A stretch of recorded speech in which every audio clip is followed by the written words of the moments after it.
A proposito di Venezia, ritorniamo ai tempi gloriosi della Serenissima. In 3 volumi pubblicati dall'ARPA del Veneto, l'Agenzia regionale per la tutela e la protezione dell'ambiente, gli albori di una coscienza ambientale nata proprio ai tempi della Repubblica Serenissima, con tante analogie relativamente ai problemi quotidiani di oggi.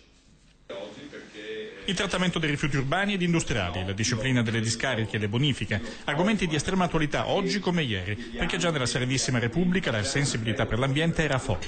La Repubblica Veneta ha fama di essere tra le prime al mondo che hanno cominciato a curare il territorio in quanto tale, anche per ragioni di sopravvivenza, perché essendo una città artificiale, se non curavano i fiumi che minacciavano di interrare la laguna e le rive delle case, non sarebbe durata. 3 volumi hanno voluto approfondire temi ed analogie, curate dall'avvocato Ivone Cacciavillani su richiesta dell'ARPA Veneto, che definisce la collezione come la trilogia della propria storia, utile per capire cosa ci sia da imparare dal passato. In quell'epoca, anche dal punto di vista ad esempio delle sanzioni, erano momenti più critiche rispetto a quelle che abbiamo noi oggi.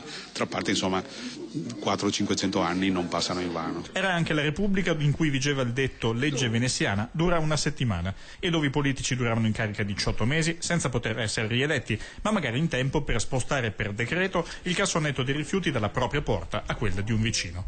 Ma anche dove è nata la prima zona industriale del mondo, a Murano, per una semplice intuizione. L'aver obbligato le vetrerie di riunirsi nella prima zona industriale Murano per il semplice motivo che la città era di legno e le vetrerie provocavano facilmente incendi e quindi una incompatibilità tra il loro stare in centro storico e il praticare la loro arte.